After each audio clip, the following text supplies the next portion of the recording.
নমস্কার বন্ধুরা, শ্রাবন্তী রান্নাঘরে তোমাদের সবাইকে স্বাগত জানাই। আজ আমি তোমাদের সাথে বড়ি আর মেটে আলু দিয়ে কাতলা মাছের একটি অসাধারণ স্বাদের রেসিপি শেয়ার করব। মেটে আলুগুলো একটু বড় বড় সাইজ করে কেটে নিয়েছি আর নিয়েছি বড়ি। এখানে আমি কাতলা মাছ নিয়েছি। মাছে এবার নুন হলুদ মাখিয়ে নেব। আলুগুলো আমি একটু বড় সাইজ করে কেটেছি যাতে একেবারে গলে না যায়। মাছে ভালো করে আমার নুন হলুদ মাখা হয়ে গেছে। এবার শুকনো খোলায় গোটা ধনে, গোটা জিরে, গোটা শুকনো লঙ্কা, তেজপাতা টেলে নিয়েছি। ওটা ঠান্ডা হলে আমি গুঁড়ো করে নেব। কড়াইয়ে সর্ষের তেল গরম করে মাছগুলো এবার আমি ভেজে নেব। তোমরা যারা আমার চ্যানেলটিকে এখনও সাবস্ক্রাইব করোনি, সাবস্ক্রাইব করার জন্য অনুরোধ রইল। পাশে থাকা বেল আইকনটি অবশ্যই প্রেস করে দিও যাতে আমার প্রত্যেকটি ভিডিও তোমাদের কাছে পৌঁছে যায়। আর যারা ফেসবুক থেকে দেখছো তারা কিন্তু অবশ্যই ফলো করে দিও। আর ভিডিওটি শেষ পর্যন্ত দেখার অনুরোধ রইল। সব মাছগুলো আমি একইভাবে ভেজে নিয়েছি। এবার ওই তেলের মধ্যেই বড়িগুলো আমি একটু লাল করে ভেজে নিচ্ছি। এবার আমি মেটে আলুগুলো একটু ভেজে নেব যাতে স্লিপারি ভাবটা চলে যায়।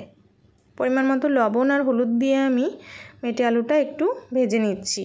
শীতকালীন সবজির মধ্যে মেটে আলুর জনপ্রিয়তাও কিন্তু খুব একটা কম নেই। তোমরা কে কে মেটে আলু খেতে পছন্দ করো কমেন্ট করে জানিও।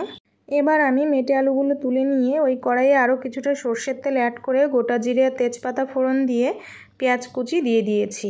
পেঁয়াজটা একটু ভাজা ভাজা হয়ে এলে আদা আর কাঁচা লঙ্কা পেস্ট দিয়ে দিলাম। তারপরে আমি স্বাদ মতো লবণ আর পরিমাণ মতো হলুদ গুঁড়ো দিয়ে মশলাটা একটু ভালো করে কষিয়ে নেব। মশলা থেকে তেল ছেড়ে এলে ভেজে রাখা মেটে আলু অ্যাড করে দিয়েছি।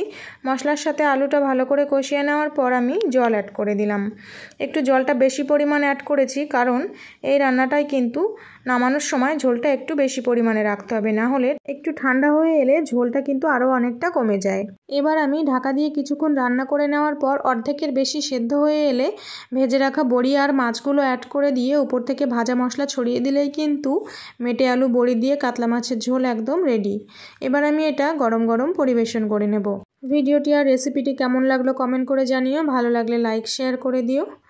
আর তোমরা মেটে আলুর রেসিপি কেমনভাবে খেতে পছন্দ করো সেটাও কিন্তু কমেন্ট করে জানিও। আর এভাবে কিন্তু বাড়িতে অবশ্যই ট্রাই করো আর আমাকে কমেন্ট করে জানিও কেমন লাগলো। দেখা হবে আরও একটি নতুন ভিডিওর সাথে। আজকের মতো চলে যাচ্ছি, টাটা।